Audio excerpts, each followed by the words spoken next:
Ah, Odile, Comment ça ça va? va? Et toi? Ouais, très bien. Alors oui, et excuse-moi, je suis en retard. Alors tu sais, c'est marrant, ça tombe bien parce que j'étais en train de gérer des histoires de marathon d'inscription éventuelle de marathon des sables, de négociation de dossard. Je discutais avec Julien Chaurier. Lui avait fait le marathon des sables et s'était plaint du comportement peu sportif, selon lui, hein, des athlètes locaux. On n'avait pas parlé de dopage spécifiquement.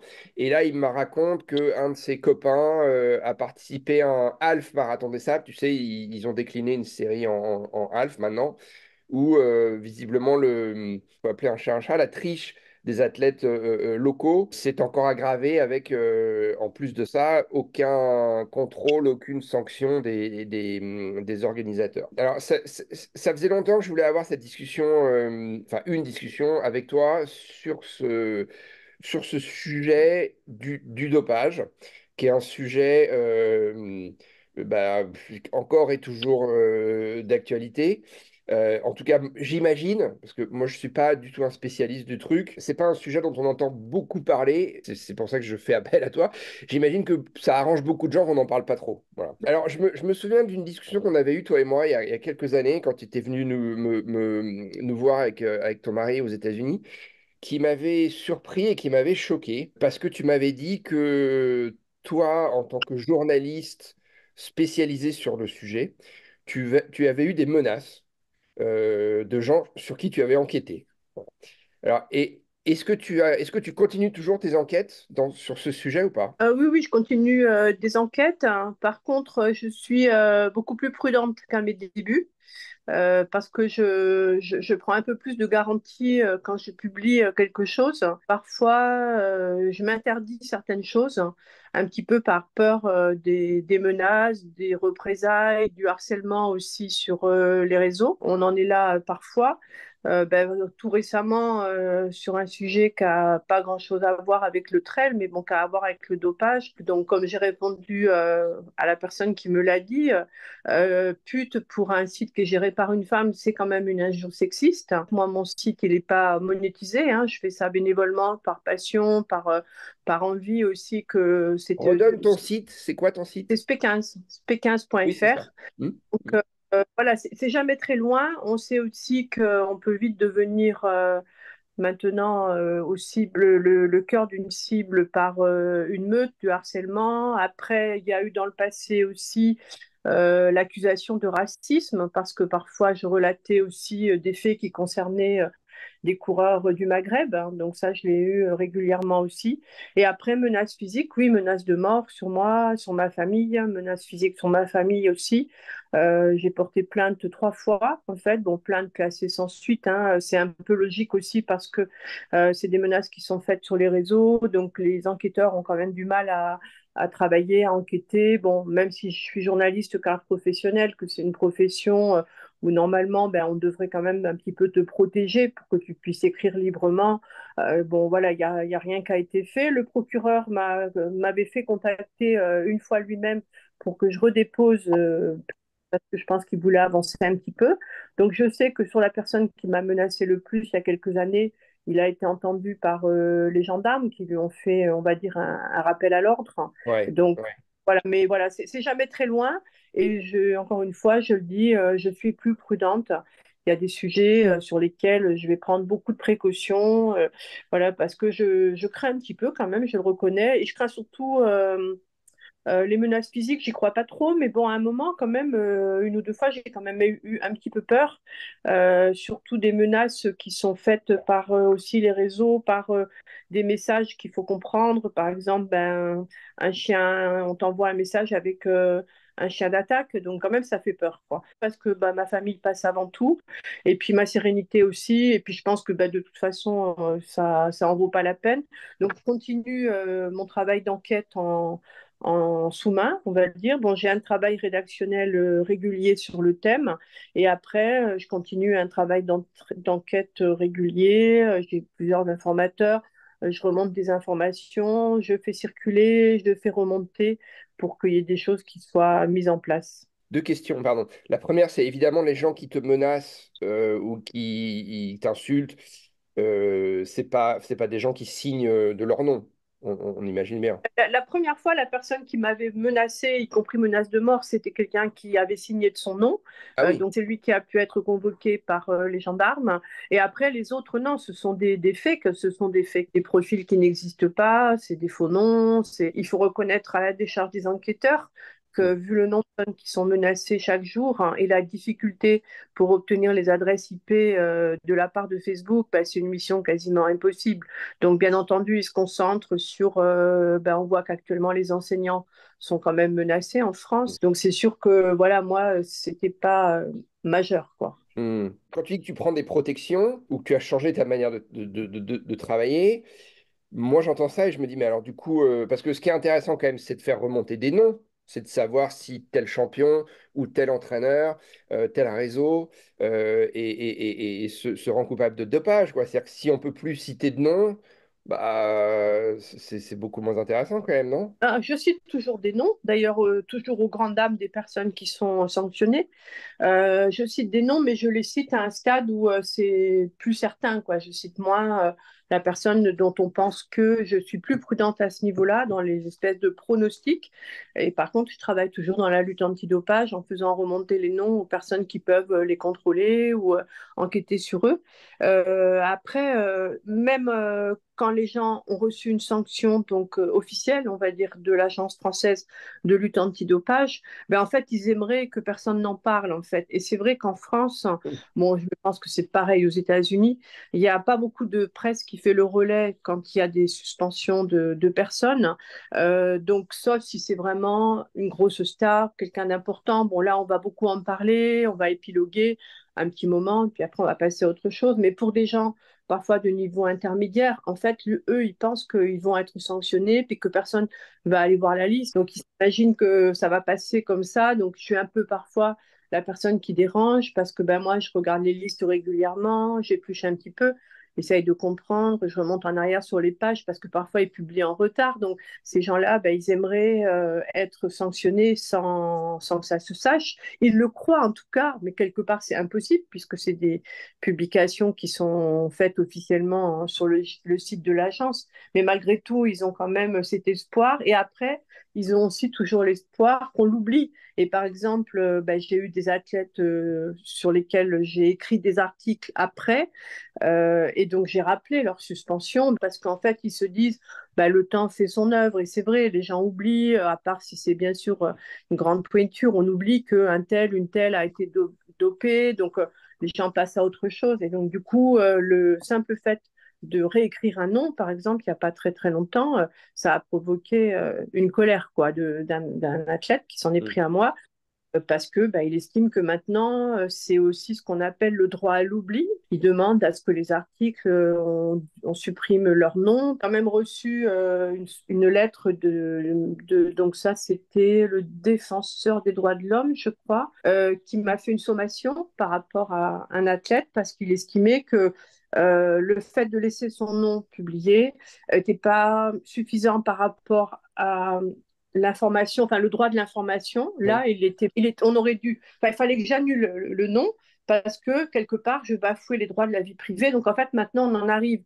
Alors, je ne sais pas aux États-Unis, mais en France, il faut sans arrêt faire l'équilibre entre la protection de la vie privée et le droit à l'information, parce que malgré tout, dans le domaine du sport, pour moi, quelqu'un qui a été dopé, pour moi, ça ne devrait jamais disparaître des informations qui le concernent, parce que c'est une information majeure.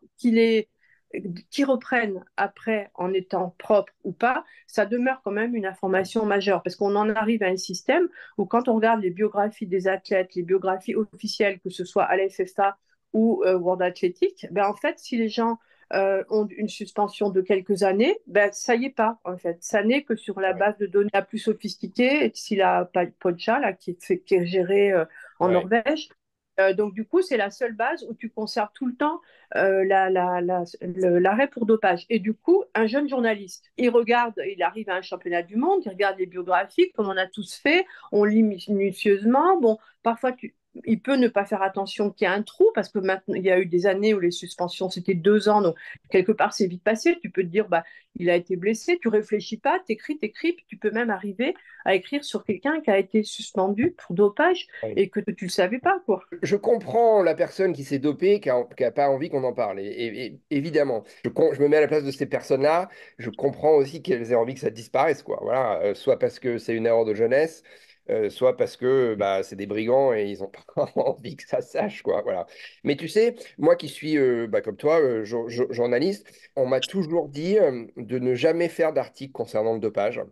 Et je crois que la raison qui est derrière, c'est que ces athlètes-là, ils sont en partenariat avec des équipementiers qui sont potentiellement des annonceurs. Voilà. Et que si tu déglingues un athlète, et ben la marque va pas être contente. Et je me souviens, moi, d'une affaire qui n'était pas une affaire de dopage, mais qui était quand même une affaire de tricherie en trail running, d'un garçon qui s'appelle Xavier Thévenard, que je ne connais pas personnellement, qui était à l'époque sponsorisé par ASICS, et qui, ici, aux États-Unis, sur la Hard Rock 100, était en lead, hein, il était en tête, il était en train de mettre une énorme raclée à tous les Américains. Et quelqu'un du public, hein, l'a vu boire, se faire ravitailler à un endroit qui était pas légal, et qui l'a balancé à l'organisateur. Et du coup, Xavier Thévenard, bah, il a perdu son titre, ou alors je crois même il a été arrêté à un moment donné, on lui a dit, et il a arrêté la course. Enfin, je sais plus. En tout cas, il n'a pas gagné la course, quoi. Et je me souviens qu'à l'époque, quand j'avais, moi, vaguement abordé le sujet sur les réseaux sociaux, je travaillais pour Endurance Shop, le blog Endurance Shop à l'époque, je m'étais pris une volée de bois vert. Hein. Il fallait pas toucher à l'icône. Hein. Alors que c'était avéré qu'il avait fait soit une erreur, ou son team avait fait une erreur, soit c'était de la triche, mais quoi qu'il en soit, il avait fait un truc qui n'était pas dans les règles, quoi. Voilà. Et les gens étaient outrés qu'on puisse avoir le toupet, le culot d'en parler et condamner ce garçon. Voilà, encore une fois, je ne le connais pas, je n'ai rien contre lui, mais pour moi, quand il y a triche, il y a triche. Et est-ce que tu sais si les grosses rédactions comme l'Équipe ou France Télévisions, pour en citer que, ils ont des gens toujours qui travaillent sur ces sujets-là, ou est-ce que c'est devenu des sujets tellement polémiques, tellement tabous, pour les raisons que tu évoquais d'ailleurs, que c'est un peu passé à la trappe et aujourd'hui, plus trop personne ne s'intéresse au sujet, bah, à part toi. Hein. Ils ont une personne donc, qui était Damien Ruscio, qui après était parti. Donc lui, il était vraiment très actif dans l'antidopage. Il a d'ailleurs provoqué énormément de procès auprès de l'équipe. Hein. Il a été mis en cause beaucoup de fois pour ses écrits. Il a toujours gagné, en fait, hein, dans tous les procès qu'il a eu en diffamation, enfin tout ce qu'on peut trouver. Il a toujours gagné. Et ensuite, quand il a quitté, il a démissionné il y a quelques années. Il a été remplacé. Il y avait un journaliste qui était spécialisé. J'ai complètement zappé son nom. Et là, maintenant, il y en a un autre qui est là-dedans. Le problème, voilà, c'est que là-bas, ils ont aussi la casquette couverture rédactionnelle classique, journalistique classique. Donc là, par exemple, à l'approche des Jeux, ben, ils n'ont pas trop envie de se fâcher avec qui que ce soit. On le comprend. Moi, j'ai été journaliste aussi. Je comprends que tu as envie aussi d'être au jeu, de travailler avec les athlètes, de travailler avec tout le monde. Et donc, si tu abordes trop de façon frontale le dopage, ben, on sait que tu vas te couper. Tu peux pas faire le travail classique en fait. C'est pour ça que Damien Rossio, lui, quand il a eu beaucoup d'informations sur le dopage, il a produit beaucoup d'articles avec beaucoup de choses très intéressantes. Mais en fait, lui, il était complètement déconnecté du terrain, c'est-à-dire qu'il allait jamais voir directement lui les sportifs.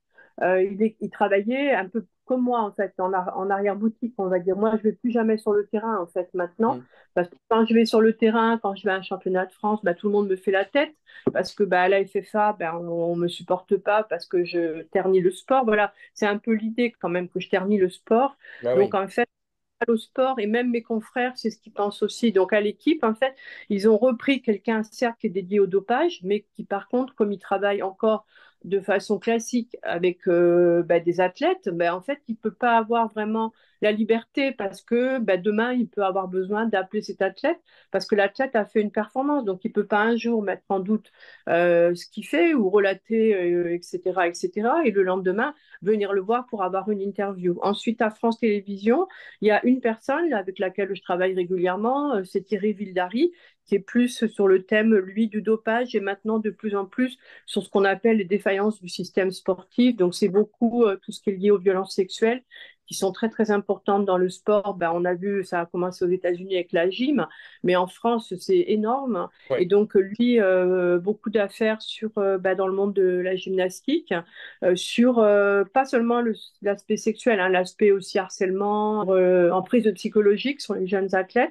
Il a travaillé beaucoup aussi sur l'équitation, avec les jockeys, etc.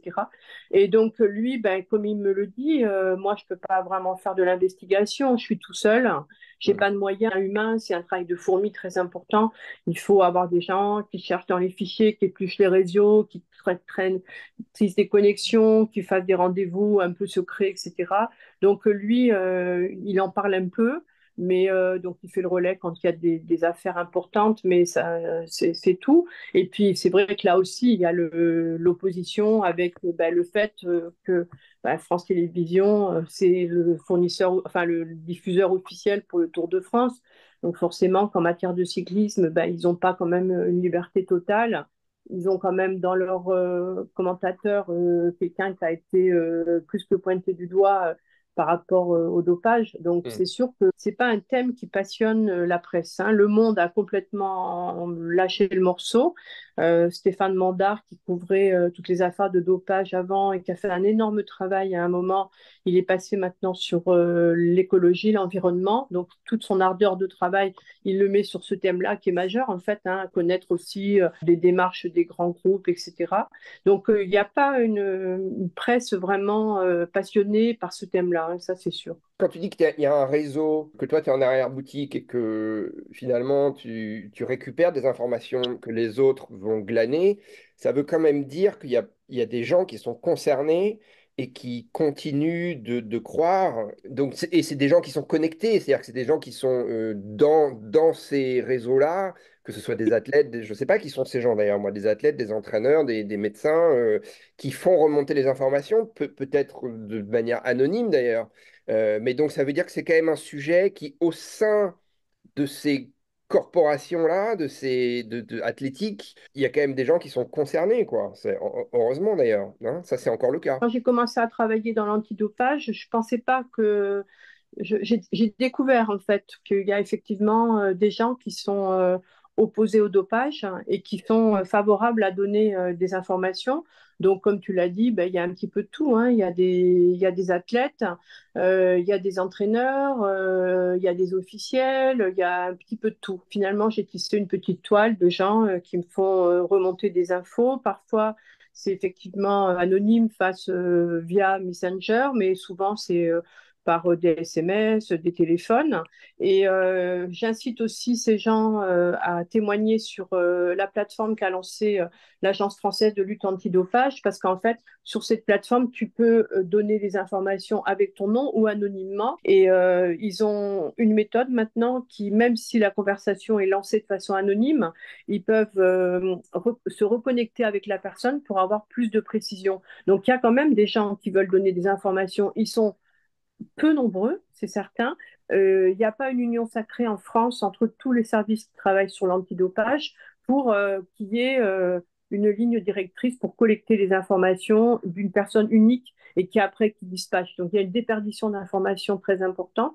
Mais oui, il y a des gens qui sont contre le dopage. Moi, par exemple, ça m'est arrivé d'avoir des périodes où, pour différentes raisons, tu n'as plus envie parce que c'est un sujet qui est glauque, hein. C'est Mm. glauque. Je me mets tout le temps des trucs négatifs, je m'enthousiasme plus. Donc, et ça m'arrive que les gens me fassent des messages pour me soutenir, me dire tiens, il faut continuer. continuer. Nous, les entraîneurs, ça m'arrive souvent des entraîneurs qui me disent ben c'est bien aussi que quelqu'un comme enfin, que votre site existe, c'est pas moi, mais mon Mm, site, mm. parce que ça montre aussi que les tricheurs, ils peuvent être attrapés. Donc, quand nous, on a des jeunes athlètes qui parfois sont un peu, parce que aussi, Sont un tentés. athlète qui a du talent, ben, tu as toujours quelqu'un autour qui va faire valser les dollars, enfin, les euros, en disant que peut-être tu peux avoir un contrat. Donc, ils peuvent être tentés et on peut les tenter. Et donc, du coup, pour eux, c'est important aussi qu'il y ait un relais fort qui montre que ben, on peut être attrapé, qui donne aussi des informations sur les parcours des gens, des parcours de vie, tout ça.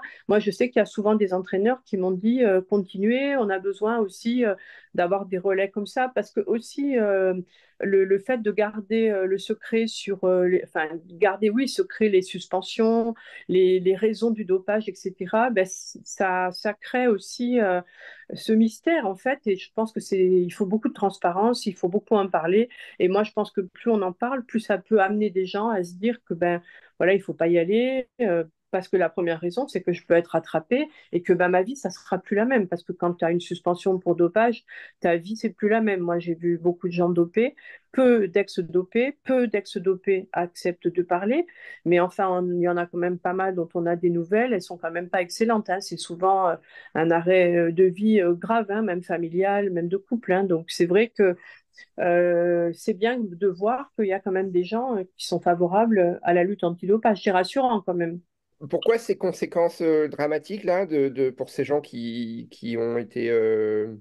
La première chose, bon, ça peut être la santé. Bon, mais ça, la santé, les problèmes consécutifs au dopage, ils arrivent souvent beaucoup plus tard. C'est pas Ouais. immédiat. Quand quelqu'un est suspendu, ben, c'est vrai que ben, c'est son contrat financier qui s'arrête. Parfois sa ville, son département, sa région, parce qu'en France, il y a quand même une succession d'aides financières qui existent tout de même. C'est un statut, c'est aussi un statut social. C'est une existence sur les réseaux sociaux qui disparaît. Parfois, enfin, oui, à la base déjà quand tu fais du sport, c'est que tu aimes la performance. Donc déjà là, il faut que tu acceptes que ben, la performance, tu vas plus pouvoir la réaliser puisque ben, tu vas être arrêté pendant 2 ans, pendant 4 ans. Pendant cette période-là, normalement, tu peux, par exemple, un athlète, il peut pas accéder à un stade pendant cette période-là. Donc, en fait, quelque part, ta passion, à la base, je pense que la majorité des sportifs, ils sont passionnés. Ta passion, tu peux plus la réaliser et tu peux plus la réaliser dans aucun sport. Et tu peux plus la réaliser si, par exemple, tu étais encadrant en sport. Tu es interdit aussi d'encadrer en sport. Parfois, ce sont des gens qui n'avaient pas de formation professionnelle en parallèle. Donc là, tout d'un coup, ben, ils pensaient que leur vie, pour quelques années encore, alors parfois avec des niveaux financiers qui ne sont pas mirobolants, mais qui existent quand Ouais. même. Golitin ou Fall, deux sprinteurs qui ont été suspendus, ou l'un qui l'est, l'autre qui va l'être, pour des manquements aux règles de localisation, et l'autre pour le dopage. C'était deux athlètes qui étaient partis s'entraîner aux États-Unis, en Floride, d'abord au Texas, je crois après en Floride ou l'inverse. Bon, c'est quand même Ah un oui, ça style coûte de vie. cher, ça. Il faut avoir un peu d'argent hein, pour pouvoir faire ça. Hein. Mm. Et tous les jeunes, ben, ils en rêvent d'aller aux États-Unis pendant 1 an, 2 ans, 3 ans pour s'entraîner dans un groupe. C'est une vie merveilleuse. Et cette vie merveilleuse, ben, elle s'arrête. Tu n'as plus un sou parce que tes contrats, ils s'arrêtent. Hein. Ta vie sociale, elle est terminée parce que ton groupe d'entraînement, ben, tu ne le vois plus. Voilà. Et après, ben, là, il faut se retrousser les manches et reprendre la vraie vie. Et là, c'est violent. Hein. C'est très, très violent. Et Alors, parfois aussi, ouais. Excuse-moi, j'ai pas entendu les noms de ces garçons-là. C'est des jeunes? en France, ils sont connus, mais c'est des sprinteurs du 100 mètres qui étaient dans les relais et qui ont été sélectionnés au championnat du monde aussi, championnat d'Europe.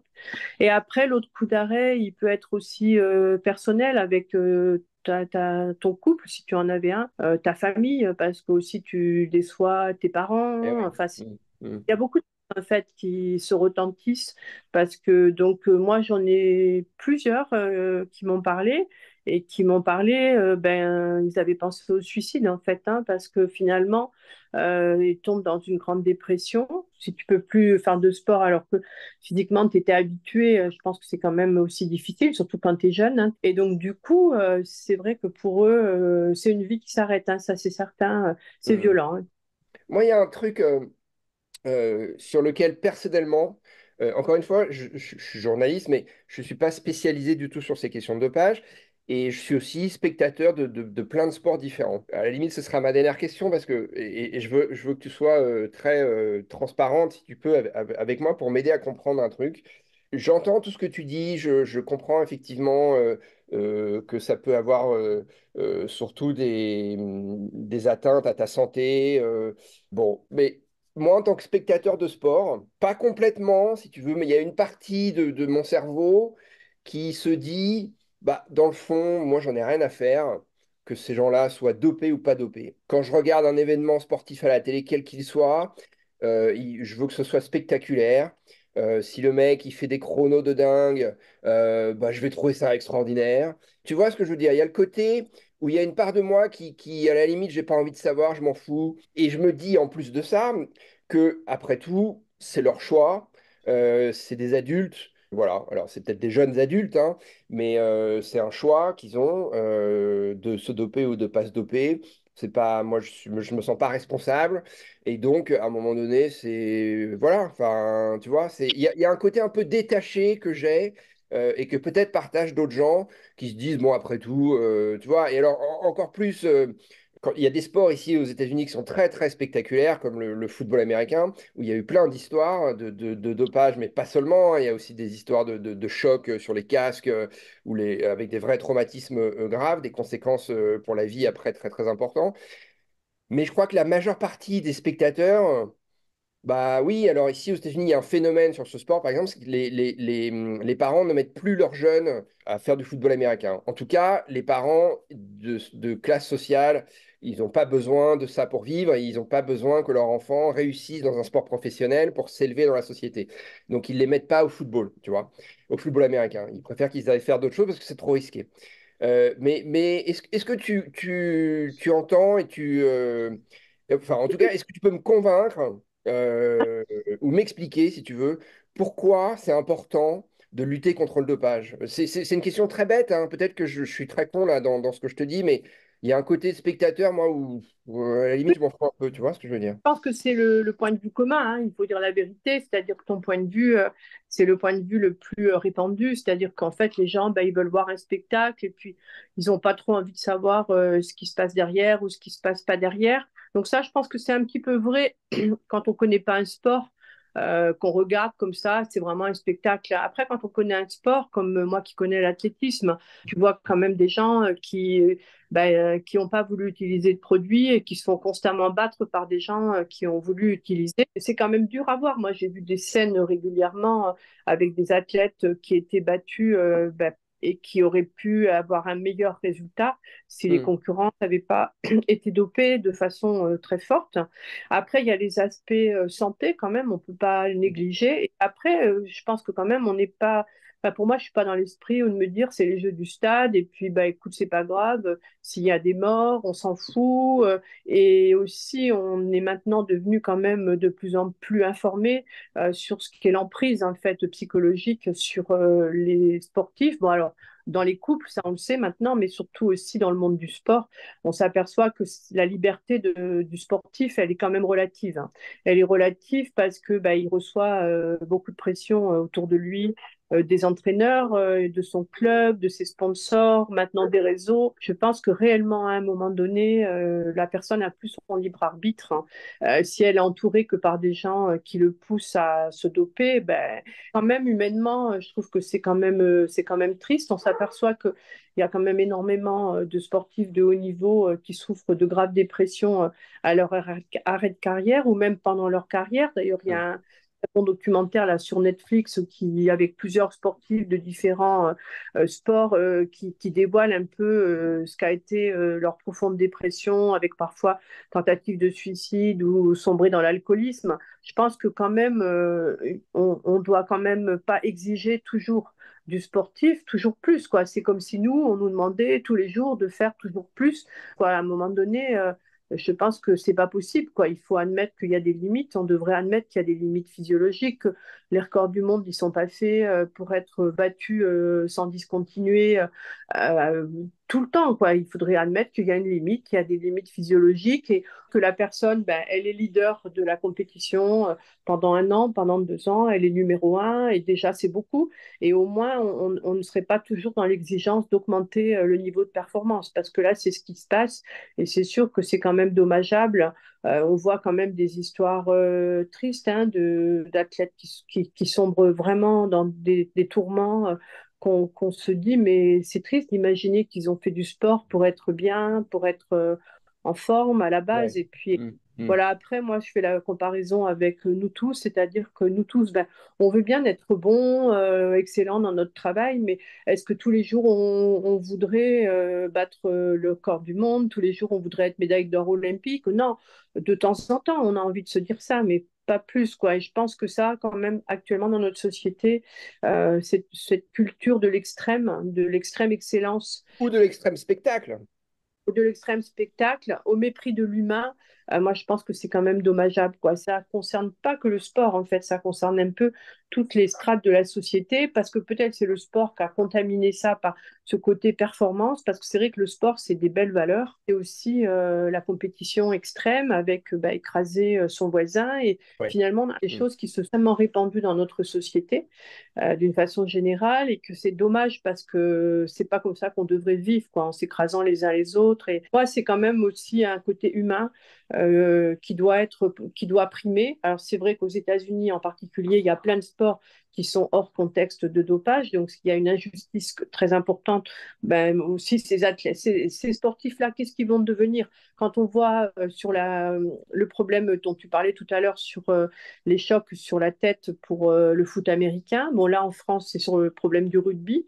Il y Mm. a quand même 50, je crois, anciens rugbyman qui ont porté plainte contre le syndicat professionnel des rugbyman parce qu'ils ont été victimes de chocs cérébraux et que, en fait, les protocoles n'ont pas été respectés et que, du coup, bah, ils ont des séquelles qui sont parfois très, très lourdes. Quelque part, ça a été aussi un mépris de l'humain, c'est-à-dire qu'on a bien vu que la personne elle avait pris un choc, elle était sonnée, on aurait dû la mettre au repos. Il y a une obligation de conserver la personne au repos, c'est une durée qui est fixée par le médecin, quoi.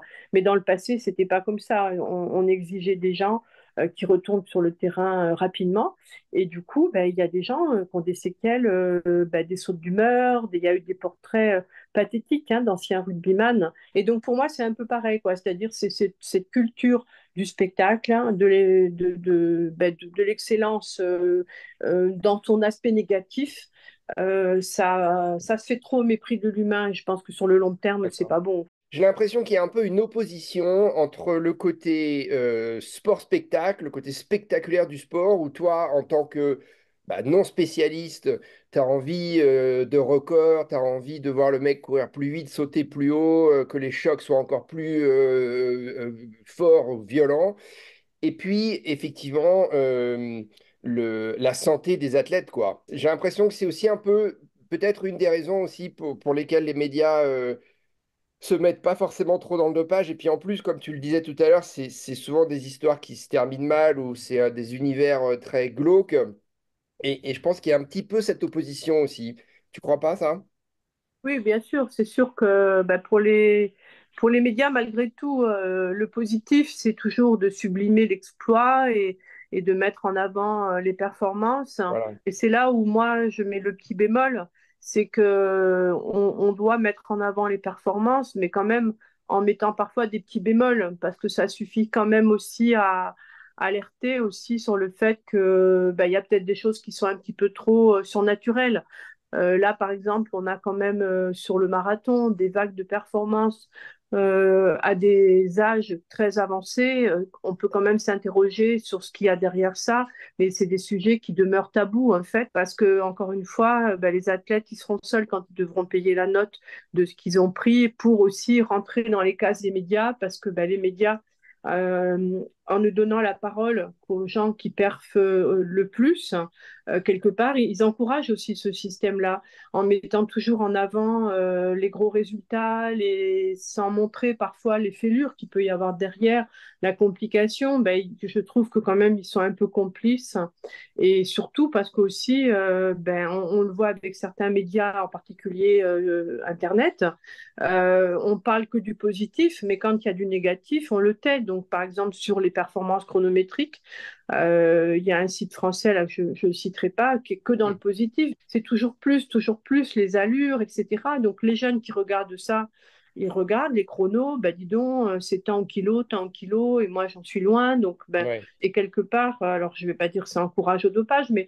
ça banalise quand même le chrono, ça montre qu'il y a des gens qui peuvent y arriver. On banalise maintenant le kilométrage pour le marathon, par exemple. On banalise le kilométrage parce qu'on est revenu maintenant sur des volumes kilométriques qui sont très importants, mm, parce que aussi, je pense que la technologie chaussure, hein, elle permet une récupération meilleure. Donc, c'est sûr que c'est un encouragement à courir longtemps, mais bon, quand tu vois des gens qui alignent maintenant des 200, 240 km et qu'on en fait le relais dans les médias pour dire que quelque part c'est bien, ben, je ouais. trouve que ça, c'est quelque chose de négatif dans le sport. Et pour moi, je pense qu'il y a une responsabilité des médias à ce niveau-là. C'est eux aussi qui devraient pondérer. Et aussi, quand il y a après, ben, il y a des mauvaises nouvelles sur des personnes qui ont été encensées parce qu'ils ont battu un record du monde ou parce qu'ils ont eu un titre mondial et que parfois on a même écrit à l'époque, oh, ils ont créé une surprise énorme et puis un an, 2 ans, 3 ans plus tard, tu t'aperçois qu'en fait, ces gens-là, ils sont contrôlés pour dopage. Certes, ils ne vont pas nécessairement perdre le titre olympique qu'ils ont eu, parce que ben, les dates ne vont pas le permettre. Mais bon, malgré tout, il y a un doute énorme sur une personne qui gagne un titre olympique, qui a créé Mm, une énorme surprise. Et puis, un an plus tard, 2 ans plus tard, on s'aperçoit qu'elle est positive. Donc là, ce relais-là, ben, il n'est pas fait. Il n'est pas nécessairement fait. mm. Donc, il a moins d'importance que le premier relais qui est fait, qui est un relais sur l'exploit. Et donc, moi, pour ça, je suis quand même assez dure, hein. La presse a un rôle éducatif à jouer. C'est celui que moi, j'essaye de jouer en montrant, en éduquant les gens, Et en oui, mais c'est informant. vrai que quand tu te lances sur ces thèmes-là, avec cet état d'esprit-là, tu te mets en opposition par rapport à la tendance, à une des tendances générales qui est plus loin, plus fort. Et tu sais, moi, alors ça, c'était une question aussi, c'est sur le dopage des athlètes amateurs. J'imagine qu'il n'y a pas forcément, il y a pas d'enquête et puis il y a pas de conséquences, mais à mon petit niveau, à moi, tu vois, par exemple, sur une course dont on parle beaucoup, qui est l'UTMB. L'UTMB aujourd'hui, c'est 172 km. Moi, quand je l'ai fait, c'était déjà 160, 162. Bon, voilà, donc ça augmente encore. Moi qui l'ai fait, l'UTMB, hein, je l'ai fait 4 fois, mais c'est c'est- c'est un truc de dingue. C'est un truc de dingue. Pour le faire, moi j'étais, tu vois, journaliste spécialisé, donc j'avais mon dossard, j'avais des facilités pour aller m'entraîner parce que j'étais invité sur telle course en montagne où je ne payais pas ni mon train, ni mon logement, ni rien du tout. Donc ça me permettait de m'entraîner. Mais c'est une demande pas seulement physique, quoi, mais effectivement, hein, c'est financier, et moi, j'ai vu des gens autour de moi, des athlètes amateurs, des copains, hein, devenir complètement obsédés par le fait d'aller faire l'UTMB et de finir l'UTMB. On est même plus au 100 miles, hein, ici aux États-Unis, maintenant c'est le 200 miles, le truc à la mode, tu vois. Mais enfin, je veux dire, mais qui peut faire ça, tu vois? Mais même 100 miles, c'est un truc de dingue, donc 200 miles ou 200 kilomètres. Enfin, Le fait qu'il y a beaucoup de cadres haut niveau qui courent en même temps sur l'ultra, sont soit les ultra triathlons, Ironman, hmm, soit ultra UTMB. Et en fait, il y a énormément d'articles sur ça. En fait, en réalité, combien ça correspond à combien de personnes ça correspond vraiment? On ne sait pas vraiment, hein, mais c'est voilà, il y a une espèce de rouleau compresseur qui se met en place à un moment donné dans les médias, on le sait. Donc, il y en a un qui fait un sujet et l'autre, il fait le même sujet, ouais. puis ainsi de suite. Et donc, du coup, ben, ça rend banal quelque chose qui l'est absolument Il pas. est absolument Et pas, ouais. Hmm. ben, nous, on le voit par exemple sur les Templiers, ben, quand on a créé, c'était que 65 kilomètres. Et après, une épreuve de 100 kilomètres. On n'a jamais organisé, enfin, une année, on avait eu un petit peu plus long, mais jamais au-delà. Mais c'est vrai que des épreuves comme UTMB, Grand Raid de la Réunion, elles ont beaucoup allongé leur distance. Donc, c'est autant d'efforts en plus. Et puis après, ben, bien sûr, il y a l'aspect financier, il y a l'aspect familial, il y a l'aspect. Mais tout ça, c'est transformé. D'une façon où on a l'impression que c'est banal, que c'est à la C'est portée banal, de... mais voilà, mais c'est ça. Mais du coup, est-ce que tu crois que parmi ces gens qui font ce genre de courses, des ultra-trails, il y a des dopés parmi les amateurs? Ah oui, oui, ça c'est sûr et certain. D'abord, la première chose, alors moi je suis pas dans les positions extrémistes, mais c'est vrai qu'il y a une utilisation très importante d'anti-inflammatoires type ibuprofène, etc. Parce que pour supporter la douleur. Par contre, c'est des produits qui peuvent être très néfastes au niveau de la santé, au niveau des reins en Oui, particulier. Après, il y a un usage très très important de corticoïdes. Ça, c'est sûr aussi. Il y a eu plusieurs études qui ont été faites qui l'ont montré. Après, est-ce qu'il y a plus? Est-ce qu'il y a de l'EPO dans les amateurs? Je pense pas, mais bon, on n'est pas sûr non plus parce qu'on s'aperçoit dans le cyclisme que ça descend quand même assez bas maintenant. Enfin, ça l'a toujours été, mais ça maintenant, ça concerne même des personnes qui sont pas du tout jeunes. Il y a des gens de plus de 60 ans qui l'utilisent de façon d'accord. fréquente, hein, qui sont même d'ailleurs impliqués dans des trafics. Moi, j'en ai eu un, par exemple, pour une affaire qui était impliqué dans le trafic. Il a quand même 67 ou 68 ans et lui-même il consomme. Et donc dans le trail, voilà, le risque, c'est que avec vraiment la banalisation de l'ultra, il y a aussi cette dérive-là. Je pense qu'il faut vraiment sonner le signal d'alerte. Et puis bon, même les corticoïdes, c'est pas anodin non plus pour tout le monde. Après, on comprend aussi hein, que la personne, elle a misé beaucoup, elle a investi beaucoup financièrement, mais surtout mentalement. Bon, moi, j'ai fait un 100 km dans ma vie, de janvier à septembre, j'ai pensé à ça, quoi. C'est Ouais, vrai, parce que c'est un moment qui est qu'à toi, que tu as envie d'être dans ton projet, tu as envie de finir, tu t'inquiètes de savoir si tu vas finir, etc. Bon, après, voilà, si tu as mal pendant la course, tu te dis, je vais prendre un anti-inflammatoire. Bon, admettons, mais quand c'est des doses massives au cortico, là, on arrive aussi sur des vrais problèmes de santé, hein. Les anti-inflammatoires en dose massive dans l'ultra, c'est vraiment néfaste. Et donc, c'est sûr que le contexte, il est favorisant à ça, quoi. Ça, c'est ouais, certain, ouais. oui. Alors, Mm. ce sera ma dernière question. Je voulais revenir juste sur le sport professionnel. Est-ce qu'il y a des effectifs de police qui sont spécialisés Oui, là-dessus? donc en France, on a une unité, enfin il y en a deux en fait qui travaillent surtout là-dessus. Donc il y a l'OCLAEPS hein, qui est spécialisé donc dans l'antidopage, mais également dans la lutte aux atteintes à l'environnement. Donc c'est vrai que c'était une unité qui à un moment donné s'est quand même pas mal engagée dans des enquêtes de gendarmerie, hein. Mais bon là, ils ont énormément reculé dans ce domaine-là parce que c'est vrai que il y a eu deux phénomènes. Il y a eu un phénomène en France et, qui concerne aussi les États-Unis, d'ailleurs le trafic de médicaments. Parce qu'en fait, il y a beaucoup de médicaments qui sont prescrits en France par des médecins et qui sont en fait revendus après à l'étranger. Donc, il y a un gros, gros trafic à ce niveau-là. Donc, ils ont eu beaucoup d'enquêtes dans ce domaine-là, avec soit des fausses ordonnances, soit des vraies ordonnances avec des médecins véreux. Donc, ça, c'est des enquêtes qui sont quand même longues et compliquées parce que aussi, tu t'attaques aussi à des notables d'une ville, hein. Et après, les atteintes à l'environnement, ça, c'est quelque chose aussi, c'est normal, c'est un thème majeur maintenant. Ils ont beaucoup d'enquêtes à ce niveau-là, les décharges sauvages, le fait D'accord, ok. des... Mais euh, mais c'est les mêmes policiers qui s'occupent de ces deux thèmes qui finalement n'ont rien à voir l'un avec l'autre quand même. ils n'ont rien à voir, mais quand ils ont un effectif qui est, mettons, de, je ne sais pas combien ils sont maintenant, alors ils ont des antennes régionales maintenant, mais qui ne travaillent que sur le domaine de l'environnement. Le responsable de l'unité, il ne va pas dire je mets 5 personnes sur le dopage. Il va en mettre un ou deux, trois en pointillé. Parfois il y a les douanes aussi, mais bon, c'est pas un thème majeur. Mais alors, est-ce que tu dirais, toi, que l'État français, à travers le ministère des Sports, du coup, j'imagine, et les différentes fédérations, fait suffisamment pour prévenir et lutter contre le dopage? Non, ça c'est sûr que non. C'est pas un thème majeur non plus pour eux, en fait, hein, Mais parce est-ce que c'est parce que ça pose un problème? Parce que on sait bien aussi que les retombées soit d'avoir les JO à la maison, soit d'avoir des médailles. Au final, c'est des retombées économiques pour le pays quand même, ça. Donc, est-ce que c'est parce qu'il y a une sorte de contradiction, de lutte interne entre ceux qui veulent des médailles et ceux qui tirent la sonnette d'alarme?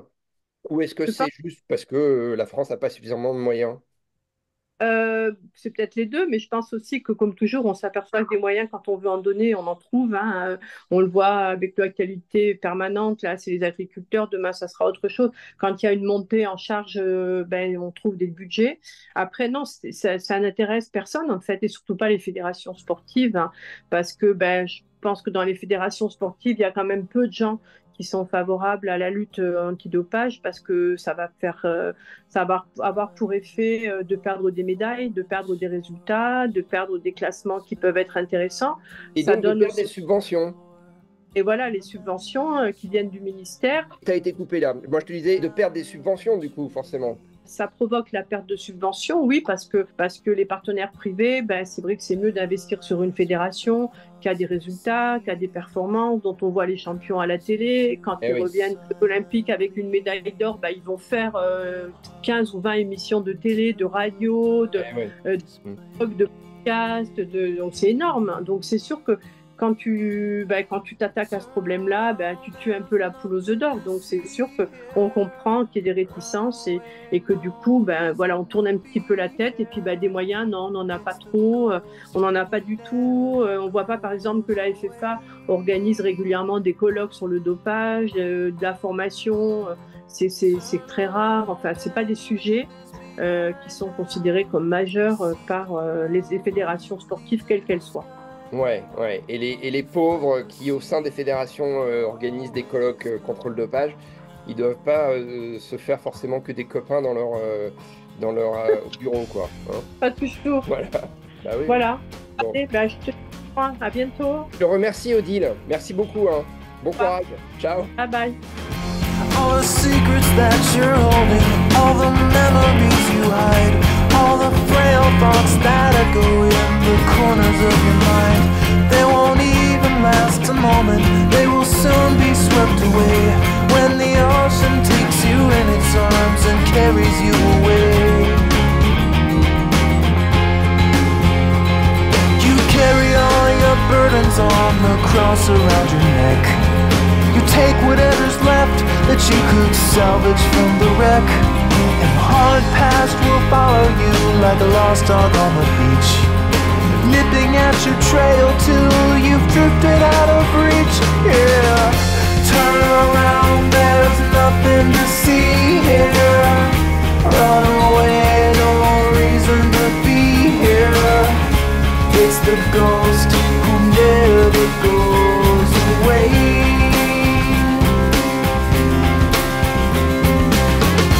Turn around and leave this behind now. See the ground as it leads to the sky now. You fight the sea, you're always gonna drown. In the broken line horizon, in the castles made of sand, you tried to hold it in your hands, you tried to understand it.